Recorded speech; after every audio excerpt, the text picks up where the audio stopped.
You're listening to Lore Friendly episode 93, I believe, with myself, Alice Bell, and special guest today, once again, Elianora. How are you doing, Elianora? Woo! Very good now that my migraine is gone. I spent all day in bed. Now I'm like, whoop whoop, do all the things. Oh, is that the noise you make when you get cured from migraines?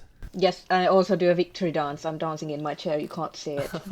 Your voice is being very steady for the fact that you're dancing in your chair. It's really quite impressive. Yeah. I would be out of breath, but that's because I don't exercise or do anything. Yeah, I started to go to gym regularly again, so now I'm just like so fit. I can dance in my chair without losing any breath. And you actually got back from London Comic-Con last week, I believe. Yeah. How was that? How is London? London is so amazing. I love it. I stay in Camden Town every time I go. Oh, yeah? Airbnb is the shit. Really? I've never used Airbnb. Yeah, it's right in the Camden Main Street, every place I've been to. And like, right next to the tube station. Oh, yeah. Usually you don't get your... Hello, cat. You don't get your own, like, bathroom or anything, but that's what you pay 40 quid a night for. Yeah, that's really good price for hotels in London. Yeah, it's ridiculously cheap. Maybe it's just 40 quid for the room and then it's like $100 for the bathroom. No, you just don't get a private bathroom. You had to share okay. the apartment with like 3 to 6 other people. This one had like 5 other rooms or something.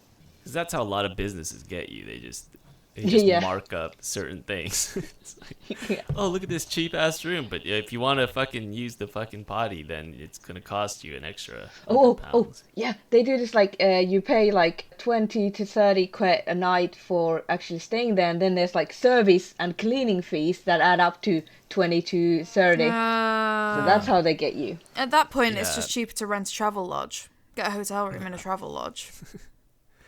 They should have the next Comic-Con in the north, and then you could just stay at Alice's place. Oh, yeah. I approve of this. With the guinea pigs. I've only seen like Cambridge and London, so I'd love to go somewhere else. We had a games/comic festival a couple of weeks ago, actually, in Nottingham. It was very weird. Walder Frey was there. Ooh. Oh, was he? Yeah. Are you sure it was Walder? It wasn't Maisie Williams with a Walder Frey mask? Well, I'm not sure because I didn't actually go for it, but he was apparently there. You have to kind of just touch his face and like make sure the texture is correct because, you know... You feel like an 18-year-old girl? Oh, that was a weird thing to say. Accidentally grab a boob. Oh, sorry, Walder. Oh, but that's the same. Was it Walter Frey or the old Doctor, the first Doctor? Because the same actor who did in the what was that when there were 2 Doctors? There was The Christmas special one. yeah, that one. The same actor, I think. Yeah. Also Maisie Williams. He was being advertised as being the Game of Thrones actor. And Maisie Williams. Maisie did an incredible job on that Christmas special. I was really impressed. I mean, she's just so versatile. Yes. Who'd have thought? Yeah, so London Comic-Con, you went and you cosplayed as a vault dweller, I believe, as we saw on Twitter. Ooh. Yeah, they released some new shots today as well by this other pro photographer. That was amazing. It was people told me in advance that there was going to be this whole Fallout meet, and all the Bethesda cosplayers would be called into the same place. And Bethesda came there, and they had a bunch of photographers and the community managers, social media managers, Neil and Rob and a bunch of other people. And Fallout Cosplay UK, I believe, is one of the biggest groups that like sort of organizes and takes part in it. And the costumes were just so good. Tons and tons of New Vegas cosplay. There was a super mutant and lots of different kinds of 76 vault dwellers, or what are they called? What are 76ers called? 76ers. There was this like the pioneers. I like the pioneer. That's kind of cool.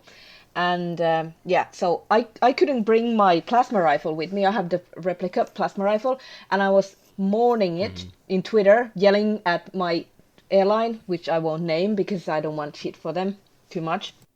Just cough the name. British Airways, Cough yeah. the syllables of And I asked them in advance, like a couple of days, like, yeah, I'm going to be coming through Helsinki airport with this replica plastic rifle that doesn't look like anything like an actual weapon because it's for cosplay for this event.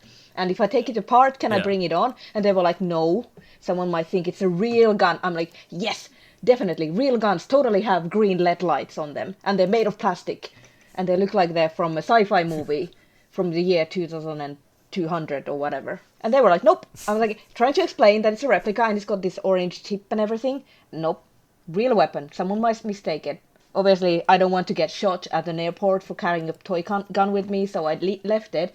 And I went to see Bethesda in London before the Comic-Con, and they borrowed me their plasma rifle. Oh, that was nice of them. Yeah, because I saw in the pictures that you had the gun, and I thought, oh, did she smuggle it through the airport? Was it like 20-year-old me smuggling weed irresponsibly Yeah. to other countries? But no, it was you did it the responsible right way, the non-criminal way. Oh, I thought if I'd let the airport know as well, they would let me bring it through, but no. And not even in checked baggage or anything. No way. Yeah, that's weird. I think if you hadn't contacted them and maybe just took it apart and just put it in your checked luggage, they would have never known. Yeah, but who knows? I would have probably gone away with it because it doesn't look like anything in X-rays. It's just a piece of plastic basically with a battery for the LED lights. But I got one from Bethesda. I had so many like props I've been buying through the years. Like I've got the Pip-Boy and the light up Nuka-Cola quantum bottle, like a plastic one. It's like a USB light. So what I did was I took the Fusion Core power bank and I hooked that up to the Nuka-Cola lamp. So I was able to have the lamp lit up on my waist, hanging from my belt. And then I had to... The people's reactions to the plasma rifle were insane. They were like, look at that. They were all like, hey, can I take your picture? That looks so cool. And I felt really bad because there's these real actual cosplayers who put tons of effort in their props and their costumes. And I'm just like, I bought all this shit. You paid to win. I paid to win, basically, yes. Like, I just bought everything. You're what's wrong with the games industry. Yeah, I just microtransactioned my way through that cosplay. Plus, you had a hookup with Bethesda. Oh, that's just cheating. Yeah, That's totally cheating. Alice, have you ever smuggled anything through an airport? No, I'm a good girl. Too much alcohol? Too many cigarettes? No? Nothing like No, that? never. There's like export, import restriction stuff? No, nothing like that, no? No, well, you see, we haven't left the EU just yet, so we're not having that much trouble with it at the minute. Mm-hmm. With the duty-free. But when we do leave, that's going to make duty-free one hell of a ball ache. Oh, yeah. But they're already kind of, like, you can't get that many good discounts in tax-free anyway, unless you fly outside the EU. So, I don't know. We'll see what happens with that. Yeah, it's generally not worth the potential, I guess, jail time if you try to smuggle something illegally. No. Through customs, yeah. It's better to play it International safe. criminal. Yes. Every time I end up, like, having my boots, because I have large boots, or my luggage checked at the airport or swab, they do the swab test for drugs. Really? Randomly. I just usually always get the random checks for myself. I don't know why. I'm like, if I try to smuggle something, why would I look like I do? Like red hair, shaved, massive boots. I have to take half of my clothes off for the security check because I'm carrying so much metal, like belts and shit. So if I wanted to smuggle something, why would I draw so much attention to myself? Yeah. And then the dogs look at me like, nope, she's got nothing, sorry. Maybe there's somebody who has the same name who's just like the meth queen of Helsinki or something. I mean, because I get stuff in the mail, like I've talked to Alice about this, like baby formula and weird like fucking bottles and shit, because somebody has my name and is having a baby. And I mean, they clearly haven't listened to the podcast the way all my virtual children keep dying in all the games we play. So it could just be somebody else. Could just be there's another Elianora out there, and it's like Highlander. There's only one can be alive at the end, and you need to battle out. I challenge you, fake Elianora, wherever you are. With your non-working plasma rifles, and you have a shootout. Yeah. Yeah, you're not even gonna hurt each other. You're just gonna stand there making beep boop noises. Like, pew, pew, pew, pew, pew, pew, pew, pew. Then one of you will get tired and collapse, and then that'll be the end of it. And obviously won't be our Elianora, because she has been proven to work late nights and outlast anybody. Just more coffee. So there you go. There you go. The other person might as well just give up. They might as well just quit. Change their name. Move to another country. Problem solved. So yeah, anything else exciting from London Comic-Con? Did you see anything? It was actually my first like a real nerd festival. Oh yeah. I didn't go to any of the actual like event stuff, but we did go around all the merchant areas. So much anime and manga and weird weeaboo stuff. No judging if you're a weird weeaboo. Do your thing. You do you. Yeah. You just throw that weird word in there. Yeah, but no judging if you're one of those terrible, smelly, weird loser nerds. Hey, to be fair, my first convention of that type, and the only one that I've ever been to, was an anime expo, so... Oh, there you go. See, you're one of us. Yeah, I'm one of the smelly nerds. Yes. I was 13 at the time. Well, I was carrying a huge 1 meter long plasma rifle replica with me, and I was looking like I'd been battling Deathclaw, so I can't really judge anyone on like weirdness or anything. Is it like one of those weird high school things, like where certain cliques like stay on certain sides of the school? Like you have the anime clique and the comic and gaming clique, and they never cross paths. Or they bully each other. Who's the popular girls? Who's the mean girls in this situation? Well, it's clearly Elianora's the mean girl. Clearly, judging all the anime persons. Anyway, didn't see lots of like Avengers stuff. Avengers was the thing. Yeah. I must have seen like 60 Captain Marvels and 50 Captain Americas. Good butts of America. What else? There were some stars from Avengers visiting as well. Oh, nice. If this is too bad for the podcast, just cut me out. We were doing the Fallout photo shoots by this bridge in Excel. It was about 30 meters high. And I was having my photos taken by one of the Bethesda photographers. And I started, why is everyone staring at the river? What's going on in the river? It's like, they're like a funny boats or something. And apparently some guy jumped from the bridge, 30 meters high, fell into the river, swam a while, and then went under and never came up. Oh, God. I was like, I'm just here. I felt really bad for enjoying the rest of the day and like enjoying the photos, because I was like, here, in this photo, someone is drowning behind me right now when this photo was taken. So how do I look at these photos? Dark. Is it okay to enjoy these photos when I was really excited about this day because someone just died behind me? You didn't know it was happening though, so... Yeah, so a lot of the other people saw it happen and they were really upset, some of the girls who were doing the Fallout and Skyrim cosplays. So that was a thing that happened. That's awful. Yeah. Not to put the podcast down or anything, but that was the like the main thing that I remember from the convention, really. But anyway, the Bethesda guys were amazing. Everyone's cosplay was amazing. My favorite must have been Lusty Argonian maid. There was this lizard in like a French maid dress, and it was amazing. Best shit. That makeup must have taken forever to get a decent prosthetic. Oh, shit. Yeah. It was glorious. Did she have any props with her, like a loaf of bread or something? Yes, something. Oh, I remember paying attention, being like, that's a cool thing to have with this costume. But now I forgot what it was. Yeah, because she has to knead the loaf, right? Mm-hmm. The metaphors are important here. It's a very, very classic piece of literature and needs to be respected. I always put it in my player homes. When I make them, I put them under the bed, the first and the second book, and then usually a potion of stamina and maybe some leather strips somewhere near the bed. It's like an Easter egg idea. But did you know that Helga's bunkhouse in Skyrim as well has like... Yeah, it has the tusk under the bed, right? Yeah. And the statue of Debella as well, you know? Gotta pray for a good sesh. And then there's like these prisoner shackles at the bed and weird stuff. But she's a... Props to Helga. Mm-hmm. Yeah. Living her best life. Yeah.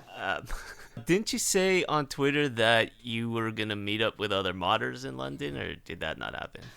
Yeah, I did meet some friends from my Discord server, a couple of people who have been making mods. It didn't turn out as large a meetup as I'd hoped for. I know a lot of people around, but they couldn't make it to like London because one of them lives like Edinburgh, so they couldn't make it.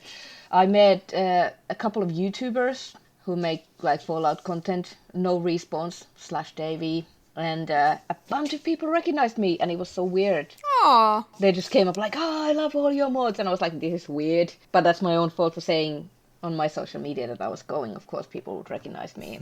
And then I had Nuka-Cola caps with me, and I kept giving those out for people like who were doing Fallout cosplay. And one guy had bought the plasma rifle from the event, and I went to them like when we were leaving. I was like, "Excuse me, sir. It seems you have made a nice and sensible investment, but you might be running low on caps right now. So here, have some for a rainy day." And I like threw the rest of my bottle caps just at them. showered him with caps. Yeah. They were like, "Ah, awesome." So there was that. Next time I go, I really need to like reach out to people more before I go, and not 3 days before I'm leaving. Cause Well, next time if they have the convention in the north, we could all go visit Alice in Nottingham. I mean, everybody wants to come to Nottingham, what can I say?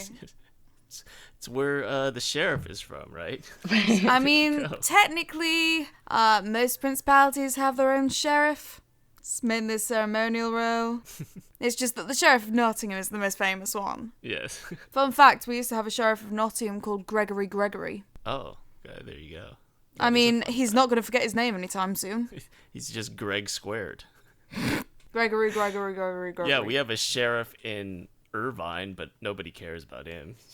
Yeah, it's just a ceremonial thing, really. They don't actually do anything, as far as I'm aware. Yeah, I mean, they never caught Robin Hood, so there you go. No. It's kind of incompetent. It's actually not a title you want, to be honest. It comes with a lot of history, a lot of backstory. A lot of baggage. Speaking of a title with a lot of history, or actually no history, Death Stranding came out with a trailer that we thought wasn't going to reveal anything, but actually did reveal a whole bunch. It revealed the release date. Yeah.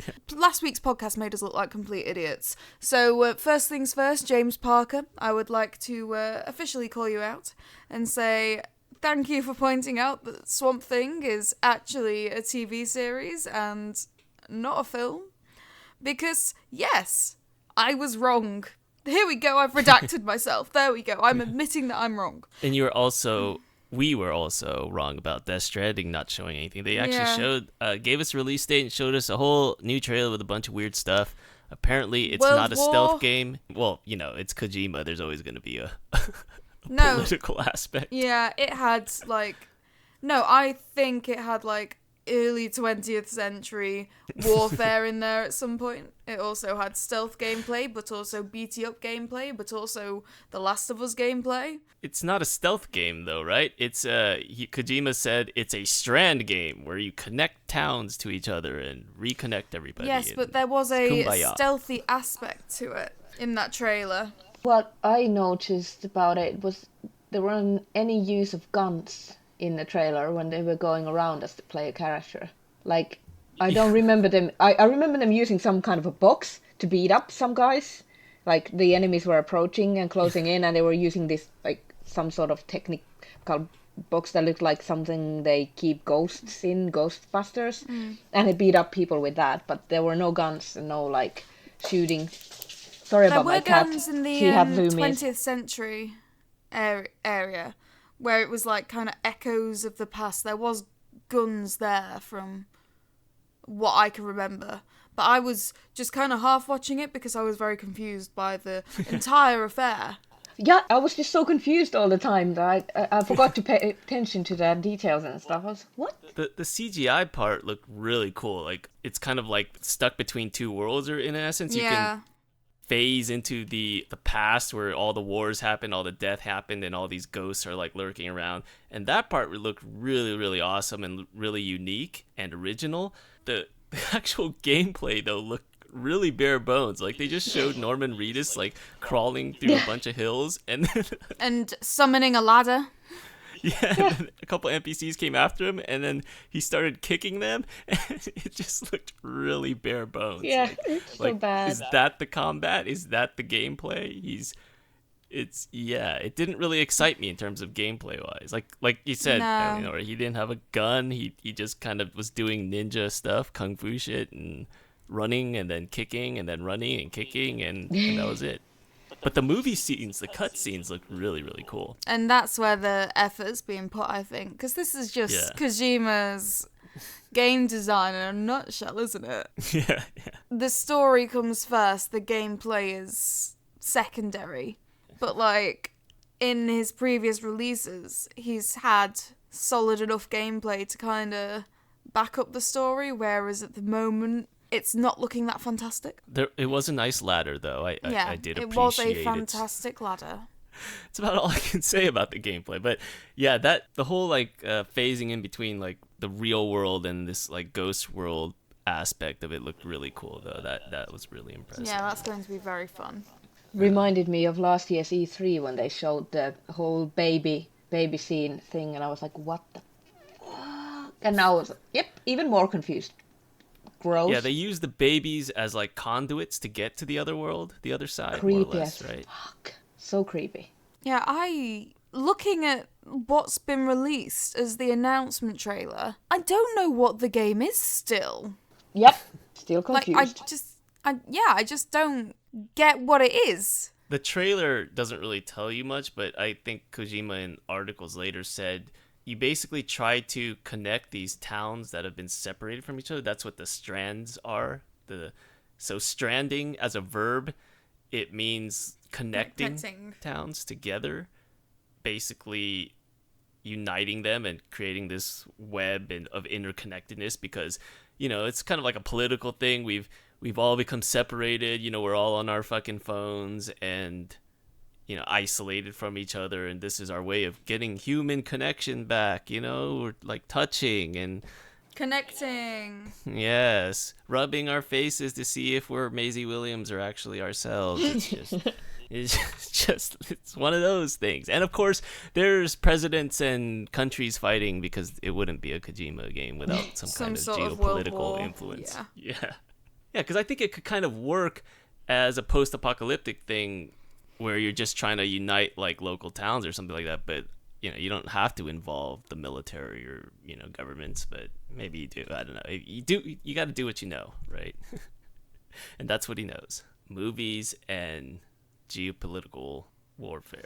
Yeah, not a pre-order for me though. I'll see what they say. And I really like story-driven games. It's the games that I always go back to are the ones that have really good stories and NPCs and like. Dragon Age games, for example. I thought you were going to say drugs, but... I was going to say Dragon Age Inquisition, because I've played that like a ton.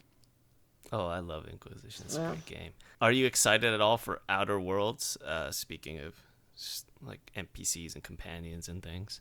I actually haven't looked into it that much. Everyone seemed so hyped. They were going like it's Fallout meets Borderlands or whatever. But it's probably a buy for me without like seeing what they say. I can always check it, and if I don't like it, I just don't play it. Yeah, New Vegas. I mean, you've played that. That's like the last Obsidian game that was a 3D type game, because they've done a lot of the isometric like top-down games that I've never really gotten into. But yeah, I mean, they've done good work in the past. So with this game, apparently there is a flaws system. So you know how in Fallout you get perks that allow you to do extra things. They're just like extra buffs, right? In this game there's flaws. So if you make a mistake, or if you do something wrong, or if you have parts of your character that you just suck at a certain thing, you're gonna have a flaw added to you instead of a perk, and it's gonna impact the gameplay from that point on. So that would be interesting. Nice. I really like that idea. And if you up the difficulty, you can have more flaws. Of so course. I think like the base difficulty, you get 3 flaws max. But if you up it, you can get 5 flaws max. So that's interesting, especially if you like suck at video games like I do. Yeah, my character will naturally have tons of flaws. But That sounds awesome though. I'll have to check the trailers. E3 is only like a week away, so new infos may be coming soon. yeah, they're probably gonna announce something at E3. So I'm excited about that. Everyone's getting ready for it now. I wonder what Bethesda is gonna do. Bethesda isn't doing anything, from what I understand, though, right? Well, they do have the showcase, right? They must probably be just showing off like progress. I don't think they're gonna. They're focusing on Doom Eternal. They're probably not gonna announce anything really new or anything. Are we gonna get a trailer for one of the 2 new games, do you think? Well, they did announce both Starfield and Elder Scrolls 6 last E3, so... Watch it be the same trailer, only a wider shot. You just pan over more of that land in that space area. Do you think they're gonna release anything new, Alice? Honestly, I'm just gonna say surprise me. I don't know what's gonna come up. I don't have my ear to the ground, so I'm just willing to be surprised. You know what I am hoping for? More Bloodlines 2 stuff. That's what I want to see. When did they release the original announcement, or when did they make the original announcement for Vampire? I can't remember. I feel like it was February time, because I got very excited about it. Oh yeah, do you think they make another announcement so soon though? I don't know. Well, they've been slowly dripping information out about the game, including... Dripping. Yeah. Nice. Dripping with blood.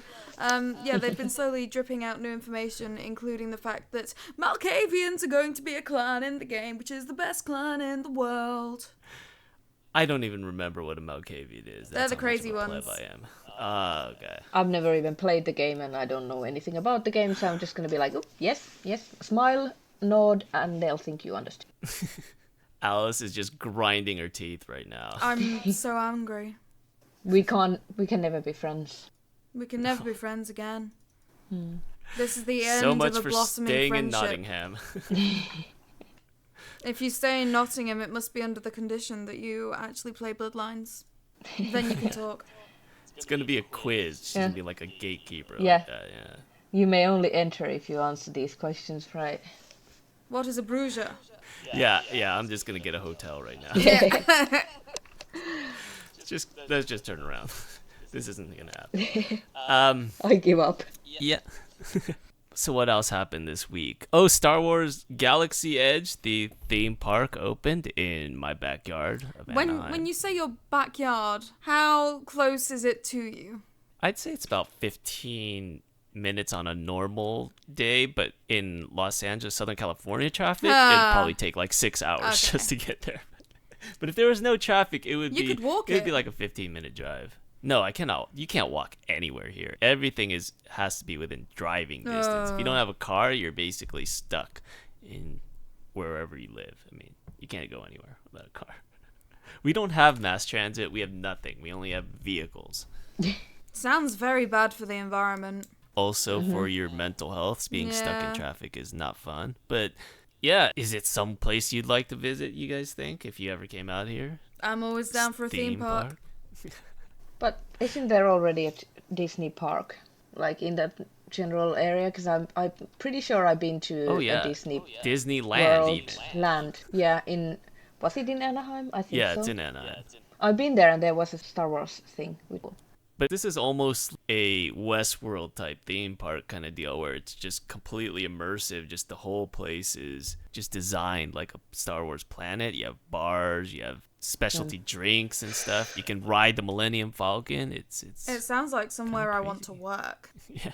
I know where I'll be taking us to summer vacation next year. Yeah, it looks amazing. The only thing that I get worried about places like this is just it's kind of like an MMO in that like the crowd makes it less immersive. You know what I mean? I can totally understand. I hate MMOs for that reason because I can't stand the other people there, and it'd probably be super expensive. Like, oh, you want to go to this bar and have a drink while the Cantina band plays in the background? $12 for coffee. Yeah.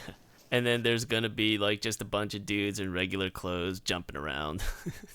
It's interesting is that they have a system to where they like move the crowd so you can only spend a certain amount of time in one place. Oh. And it's kind of like it's less like an open world game. It's more like it's on rails because they're constantly moving the crowd forward. So that's what I've read so far is that they have a good way of like dealing with the crowds by making you constantly move, but it also probably gives you a little bit less freedom. It's more like a ride than a park. Yeah. So if you're forced to move forward when you might still want to be looking around and doing something in a certain location, I can see that being both beneficial and annoying. Yeah. I would probably go in like cosplay if I went to a place like that. Like do the whole full immersion thing and cosplay Ray or whatever. It would be cool if they made everybody cosplay. Like, as part of the entry, you Yeah. have to pick up a uniform. You have to, like, I mean, you could dress like a normal human, but you could also dress like a Wookiee if you wanted to. You could just do whatever you Wookiee, wanted. though, That in would be cool. California. How hot would you be? I was gonna say, That's true. yeah, it's never not warm in California. That part of California, at least. Yeah, I'm in an oven right now. Yeah, San Francisco is always cold. I figure it doesn't matter what time of year I go there. San Francisco is always cold and windy. But there has to be an option for the non-actors like myself who we can't really keep up the dialogue or stay immersed in a role. So it'd be easier if we could just go anytime someone talked to us. But yeah, the heat would be an issue. Now I suddenly started to feel bad for all the people who have to work in theme parks in California and be in costume all day. Can you imagine how wretched they must stink? Like, I work in shared costume every day in England, and it gets nasty. Yeah, you just gotta stand next to those like weird nerds that Elianora was talking about at the Comic-Con. The ones that smell really bad. The anime people, the weeaboos, that's it. You just stand next to one of those and just like, it's this guy. Can you believe this motherfucker? I forever tainted my reputation by being one of those people who silently judges nerds. It's alright. It's okay. You're a comic book gaming nerd, so it's just lines have been drawn with we Tribes. who watch anime. Yes, it's very tribal. This whole anime. Yeah, I'm part thing. of a very certain clique. Yes, you guys let me know if you ever come out here. I'd love to. We'll head over to whatever this Galaxy Edge or whatever it's called. We'll ride the Millennium Falcon. Is there a particular spot on the Falcon you want? Do you want the gunning position? Do you want Absolutely. the pilot position? Yeah, I'm gonna do the guns. Spray and pray. Pew, pew, pew, pew, pew, pew, pew.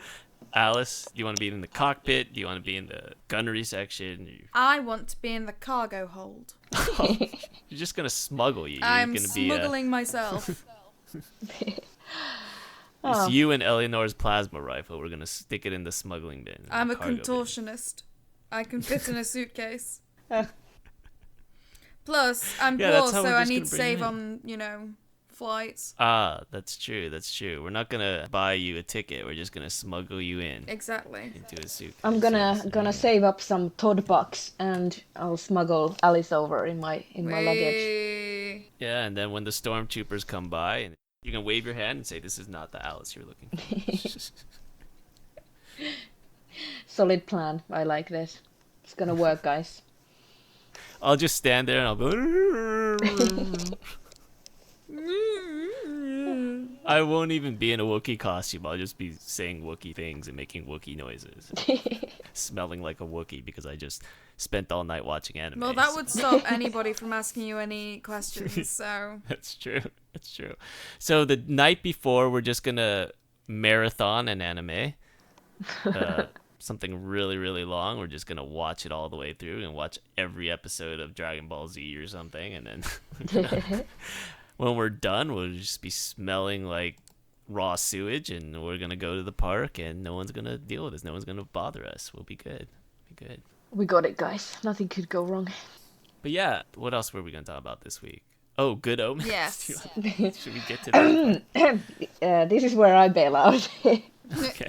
Okay, so Elianora, we're happy to have you on this week. Thanks for coming on. I always love to see a foreigner's perspective on London, because personally I think it's shit, but there you go.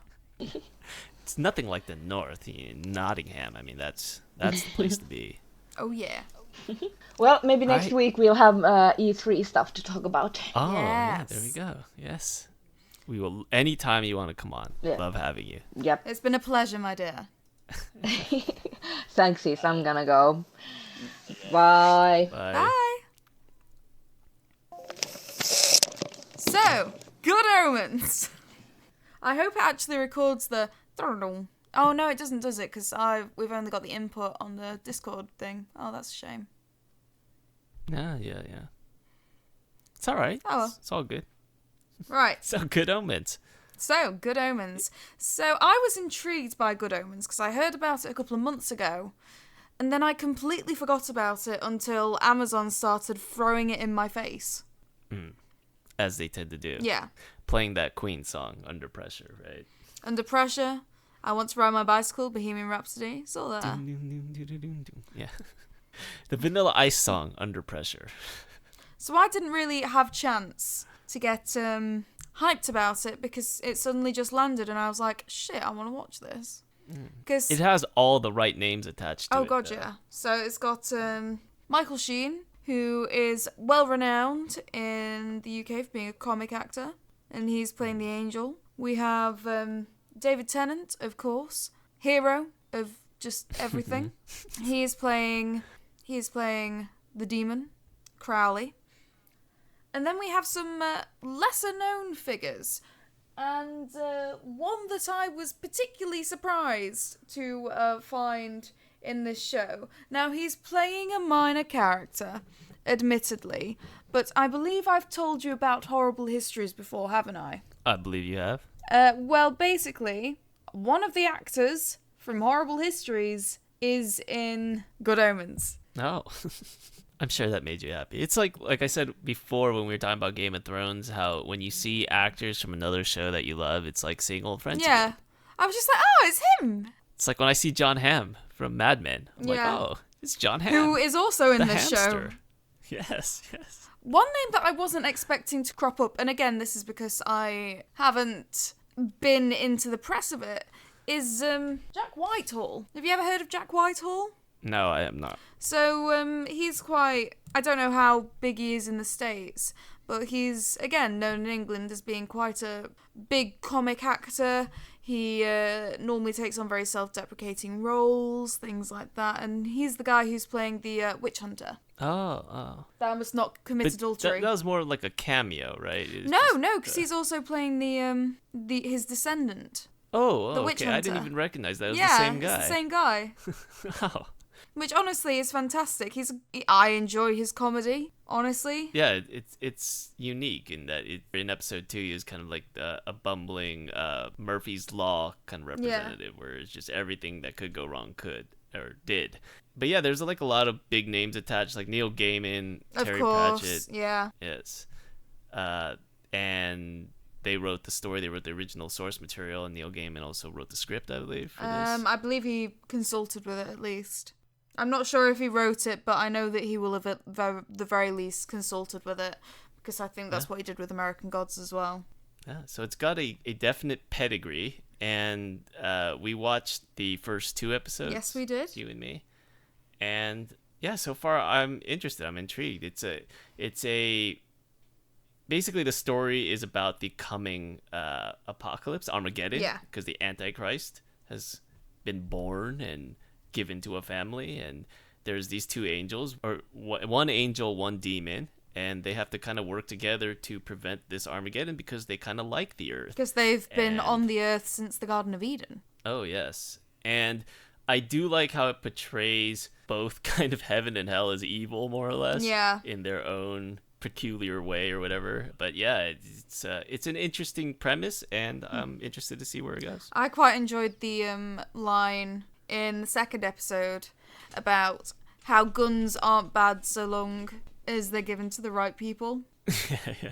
Moral. And the way that it was delivered by Michael Sheen, it was just like his character knew that what he was saying was wrong, and yet he said it anyway because he's a good guy. He's an angel, and being an angel is basically, well, both of them. I think both of their character arcs are centered around defying what's expected of them. Yeah.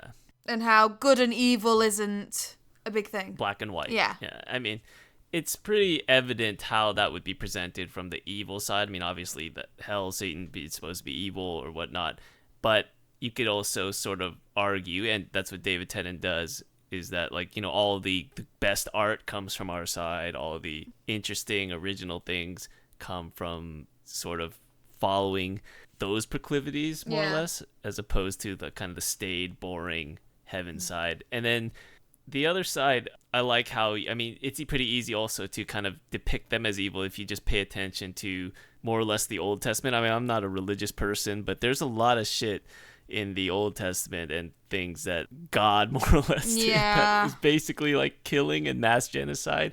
The Old Testament is what I would refer to as metal as fuck. Yeah. I mean, I studied Old English religious poetry, and this is New Testament stuff. And the stuff that comes out of Old English religious poetry is also gruesome and vile and metal as fuck.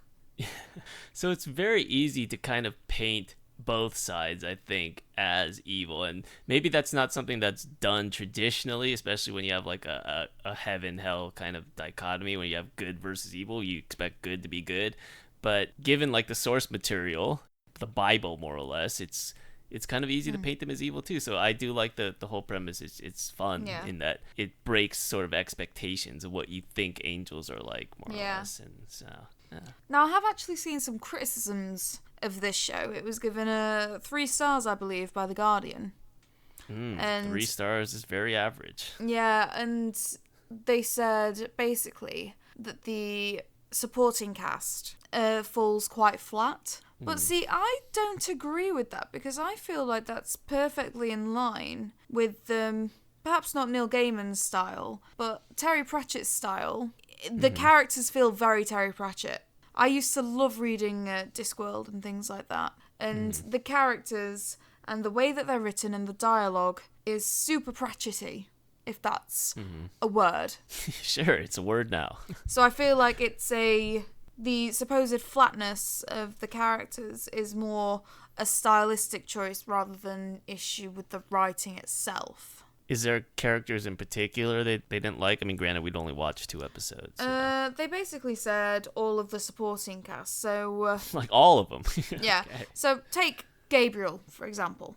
I like Gabriel. I like him as well. But they're basically saying, oh, he's just like the smug middle manager. And it's like, yeah, but that's fun. It works in the context of the show. Yeah, he's not supposed to be 3-dimensional. I think his whole purpose is to be this boring stereotypical middle manager guy. It's sort of kind of reflecting what heaven is all about, right? Heaven is not supposed to be interesting. They're not supposed to come up with new works or Queen songs. You know, they're the ones who play classical music. So it kind of fits, doesn't it? Yeah. And I just think that kind of broad strokes characterization is something that is really characteristic of Terry Pratchett's work, and so to criticize it is criticizing the writing style as a whole, because on TV we are now used to every character being fully fledged, supposedly. But this is a different style of a TV show. It's not meant to be hyper realistic with everyone having really deep motivations. It's something different. Lengthwise, it's not really. It's kind of caught in between a TV show and a movie. Yeah. Every episode's around 50 minutes. So with 6 episodes, that's about 5 hours, right? Yeah. We take 10 minutes off each. And so we slice off an hour. So it's 5 hours, which is about, I guess it's about a trilogy. It's about 3 movies long. But it's not a full-fledged TV show where you have like 3 seasons, 10 episodes each of 50 minutes. It's definitely in between. It's like brunch. It's not breakfast, it's not lunch. It's brunch. It's a brunch show. Yeah. So I don't know, and I don't expect Gabriel to be a fully fledged character. We don't need his backstory. We don't need much. I mean, we have our if two we want main his characters. backstory, you know, we can read the fucking Bible. Yeah. So we'll see. I would kind of be disappointed if they spent the remaining 4 episodes focusing on some of these characters that we don't care about. Yeah. They're just there more or less as comic relief, I hope. So we'll see. And honestly, I'm excited to see where it goes next. I'm enjoying this. I also enjoy the Hellhound. Ah, yes. As an adorable little puppy. Kind of see it coming, because obviously the kid wasn't going to have that vicious, fanged beast, but yeah. Dog. It's interesting. Just called Dog. Now, one of the qualms that I am having with the show at the minute is the CGI. The CGI in some parts is great, and when special effects are used, so the baby switching scene in the first episode, it was very well paced, and it was also enhanced by the special effects. So just the simple special effects of the highlighting of the door numbers to help you keep track, I thought that was a really fun use of CGI. Yeah, I like that. But then you also have the CGI in the second episode of the witch burning, which was, put it mildly, absolutely horrendous. To be fair, that's a lot harder to pull off Yeah. than lighting up some door numbers. This whole gunpowder explosion. But it was just not very good. And I am enjoying some of the stylistic choices that they're making as well. Like, one thing that I picked up on in the first episode, when the two demon angels were getting drunk, the camera was wobbling ever so slightly as it focused, and it was very closely framed shots of each of their faces, and it was just swaying ever so slightly, and it's like, that's a really fun effect. It's not something clever. that you'd pick up on an initial watch, but it does get it across. So it's making some fun stylistic choices. Yeah, I didn't even notice that. That's very clever. I think it's just a very stylized show in general. Yeah, I'm enjoying it. As for what happens next, I'm guessing we're going to get a little bit more backstory on the angel and devil and how they came to love this world and our culture, and how they strayed a little bit more from their respective roles. But beyond that, it's just, we're going to, I guess, learn more about the kid. We're going to learn more about our Antichrist child here. And I don't know. I'm not sure where that meet is going to be or what the next episodes are going to be. Because I know the last couple are probably going to focus on the Armageddon itself. And then, but yeah. Well, we still need to have the other horsemen to be introduced. Ah, there we go. That could fill up some time. So, what do we think they're going for? Death, obviously. What is it? War, death, famine, and pestilence. Are those the 4 horsemen of the apocalypse? No idea. I have never been to a a Sunday school ever. I never went to a Sunday school where they did the 4 horsemen of the apocalypse. So it was one of those heathen Sunday schools. Yeah, have I ever asked you this question? Are you a religious person, Alice? No, I only went to Sunday school because I wanted to take place in the in the end of year nativity. Ah, okay. You wanted to be Mary, yeah. Joseph. But yeah, 4 horsemen of the apocalypse. What are they exactly? War, conquest. Aren't war and conquest more or less the same thing? Yeah, I think so as well. Could have sworn it was pestilence. Famine. I think that's why conquest is in some traditions represented as pestilence, and death. Yeah, that would make more sense. Like some kind of disease. Well, this is the thing. Scripture is notoriously contradictory. You don't say. It's like how our concept of the 7 deadly sins and the 7 heavenly virtues varies from reading to reading, from pope to pope. And, of course, when things that are religious symbols get so popular in pop culture, they then take on a life of their own. Like, I go to a bar quite frequently that has cocktails based on the 7 deadly sins, the 7 heavenly virtues. I would recommend Lust. It's quite a sweet cranberry type drink. Very refreshing. Yes.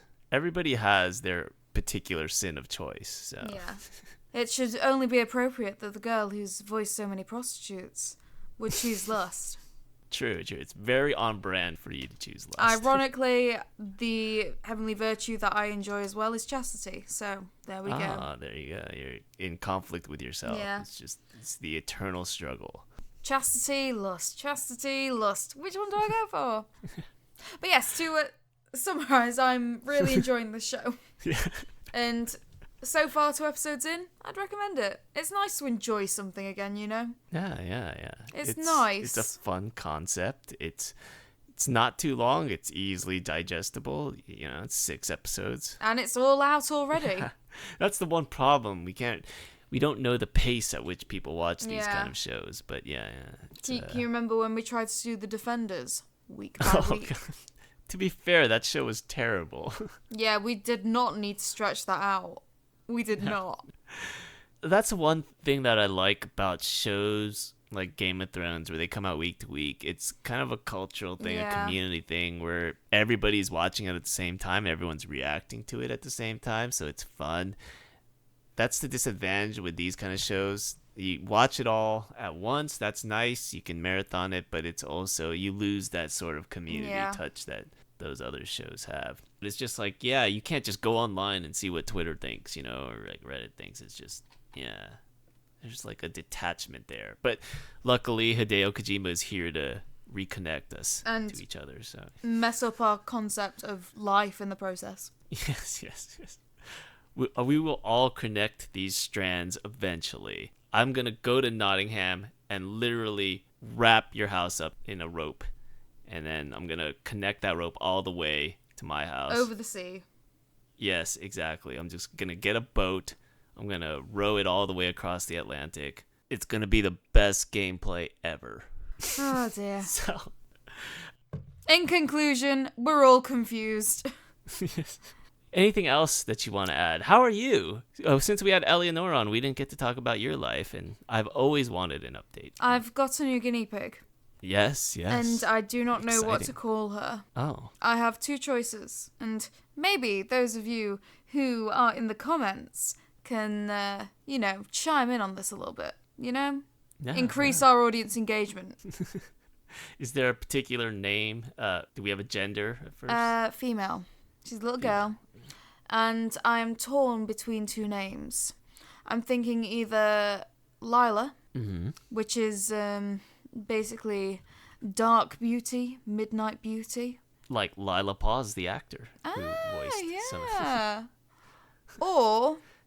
She's from the north too, I believe. That's because we're all cool up in the north. Or there is Azura. Azura. Yeah. By Azura. Who is, of course, the prince of the dawn and the dusk. And given that my other guinea pig's name is Luna, I feel like both of those names would fit quite well. Yes. So I don't know which one to go for. I'm kind of leaning towards Azura. Just because I think Luna and Azura sounds nice together than Lila and Luna. Yeah. L and L. Plus, Azura's my favourite Daedric prince, so... Yeah. The thing about Azura is it's very epic sounding. It's it's very godly. That's the only thing. Is it a godly guinea Or I could pig? just go to Azura instead, which is that beautiful blue colour. Or if you have a nickname for Azura, if you have Azura as the full name and then Az? No, that's a little too short. Azzy. Well, you say if that, but, my nickname for Luna is Luna Lambuna, so my nicknames are only longer. They only get more complicated and twisted. Yeah. Again, it's just like a Hideo Kojima game. Yeah. It just gets more confusing as you try to shorten it. It just doesn't work. So, please chime in on the comments as to what I should name my guinea pig. Vote Lila or vote Azura. Or make your own suggestion. Yeah, make your own suggestion. All I want is for it to be somewhat themed around the ideas of dawn and dusk. Or night and day. To go with Luna. Sun and moons. Yes. All right. Add that to the comments, and we'll see if we have a winner next week. Thank you very much for having me. All right. It's Good always evening. a pleasure. Good day. Bye.